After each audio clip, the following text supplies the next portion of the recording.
Vamos lá, meus queridos, para mais uma aula de População Brasil. A nossa quarta aula agora falando das migrações internas e vamos aproveitar e falar da formação territorial do Brasil, perfeito?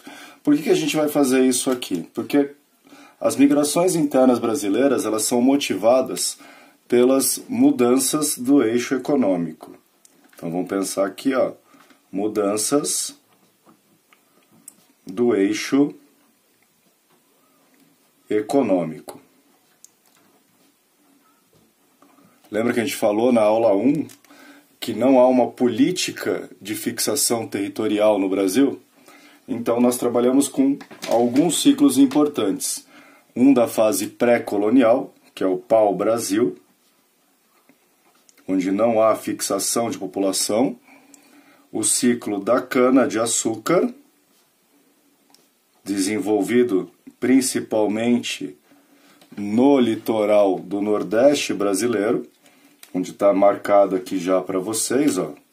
Então, o litoral nordestino e alguns enclaves aqui na região sudeste, principalmente São Vicente. Então, essa faixa da zona da mata nordestina é onde se desenvolve o ciclo da cana-de-açúcar. Isso até meados do século XVII para o século XVIII. Perfeito? Depois a gente vai falar da mineração.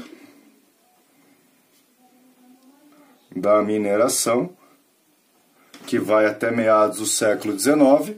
E depois a cafeicultura, que vai determinar as condições básicas para o que a gente fala aí de um Brasil contemporâneo.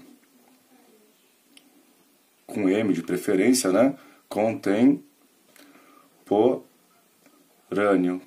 Que é aquele Brasil da industrialização, o Brasil da modernidade. Perfeito?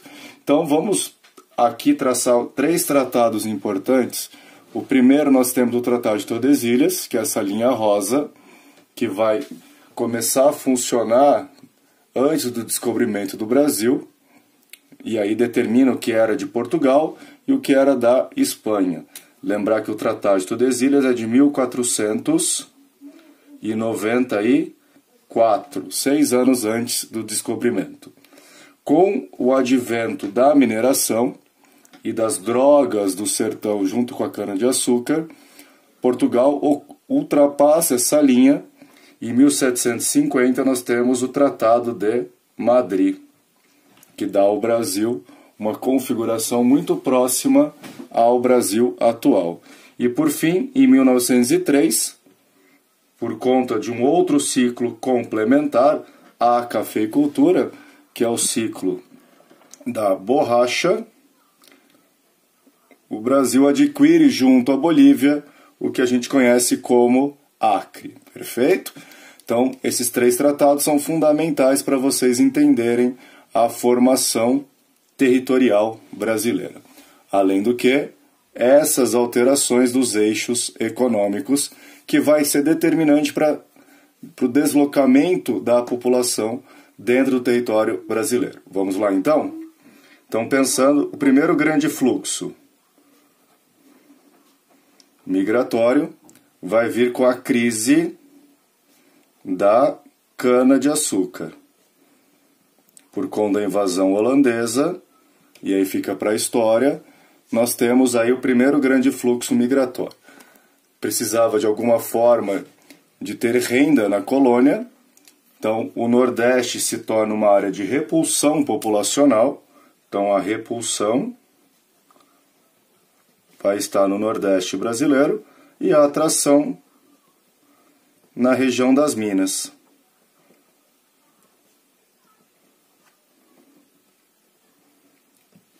Então, acompanhando aqui pelo mapa, ó, deixa eu alterar o zoom aqui um pouquinho. O primeiro grande fluxo, eu vou colocar em preto, sai dessa área e vem aqui para essa região. Perfeito? Isso, esse primeiro grande fluxo. Tranquilo?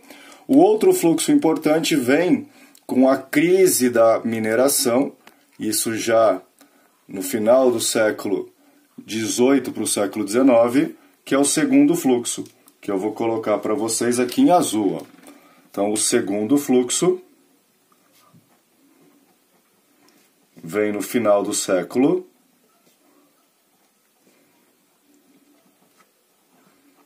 XVIII e início do XIX.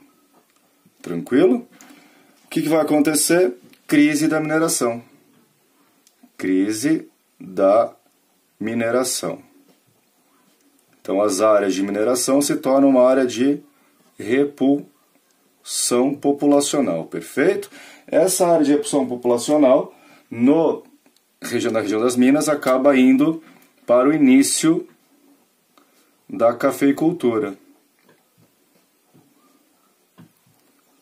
que no caso vai focar principalmente o Vale do Paraíba.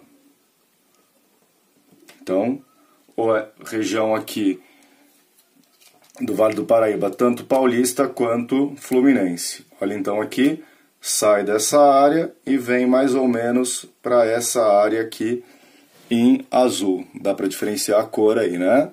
Olha aqui. Além do que, nós também temos um fluxo de população residente no Nordeste que acaba vindo para essa área aqui, também em azul. Tranquilo? E vemos depois aqui ao auge da cafeicultura. Esse auge da cafeicultura, vou colocar em vermelho para vocês aqui, ó. Tá? Então, o auge, lembrando que a gente está falando já do Tratado de Madrid, o Oeste Paulista. Perfeito? Então, sai daqui do Nordeste, vem para o oeste de São Paulo, sai das Minas, vem para o oeste de São Paulo aqui também, ó, em vermelho, e sai do Vale do Paraíba em direção ao oeste de São Paulo. Há um livro do Monteiro Lobato na sua fase adulta, chamado Cidades Mortas. Tá? Vale muito a pena vocês olharem esse livro do Monteiro Lobato.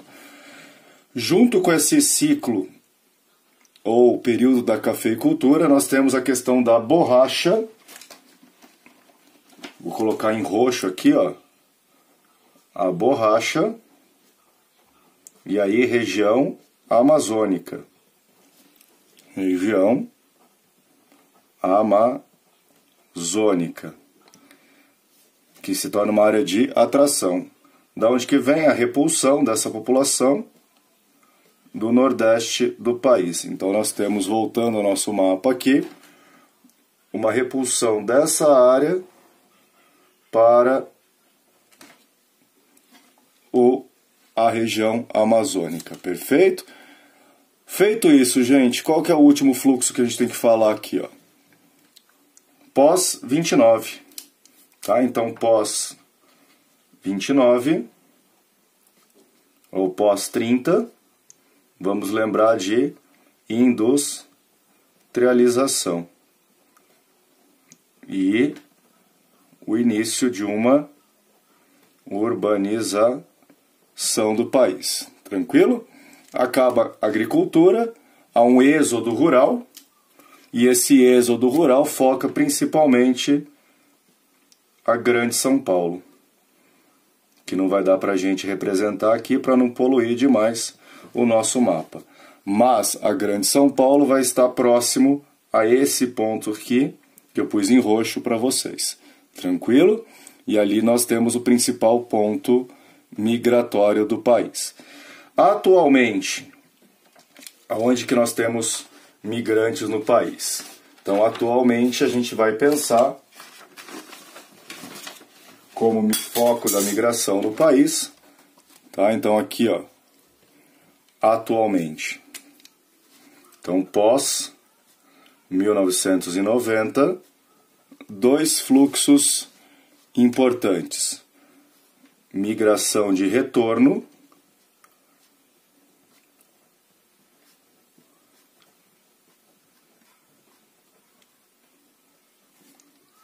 e um avanço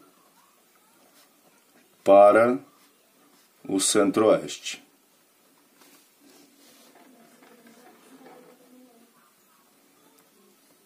O que a gente conhece como a segunda marcha para o Oeste.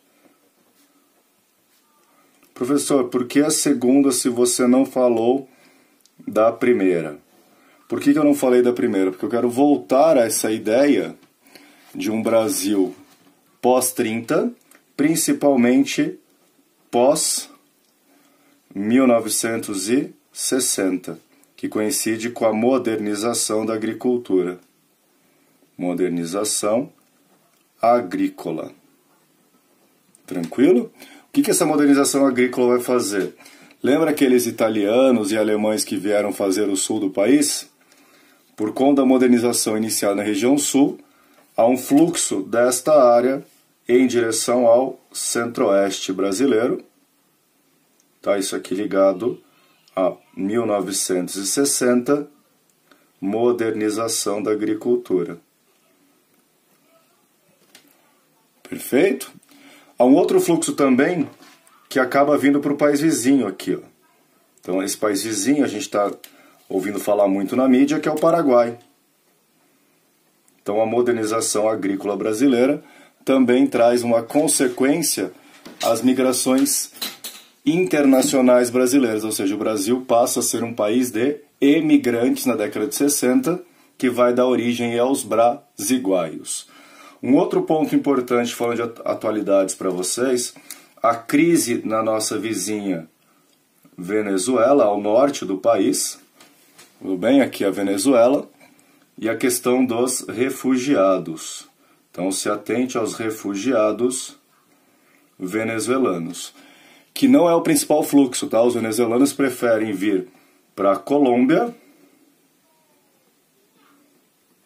e para o Peru. Perfeito? Então aí o principal fluxo dos venezuelanos não é para Brasil, mas é Colômbia e Peru. Tranquilo? Um outro ponto aí que chama a atenção, falando de fronteiras brasileiras, é o grande fluxo que nós temos de bolivianos. Sobretudo para esses bolivianos vêm para o setor têxtil na cidade de São Paulo. Perfeito? Fique atento aí a esses pontos e as migrações de retorno para o Nordeste brasileiro. Tá? Então eu vou colocar aqui, ó, rabiscando um pouquinho mais o mapa. Pós-90, migração de retorno.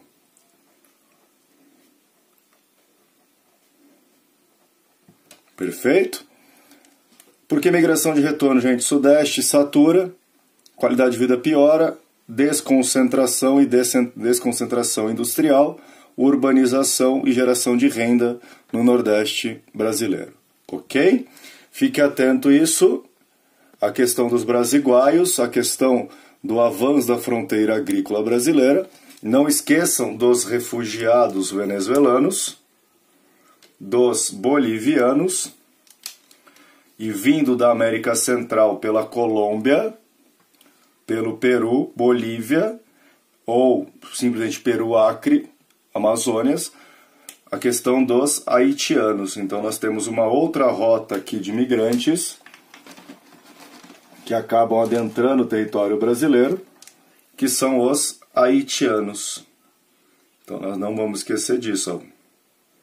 Então aqui, ó, haitianos que vêm para o Brasil. Perfeito? Também aí mão de obra barata, porém qualificada. Aquele forte abraço e já conseguimos aqui matar 2 assuntos muito importantes para vocês nos grandes vestibulares. Tranquilo? Aquele forte abraço e ative aí as notificações do canal.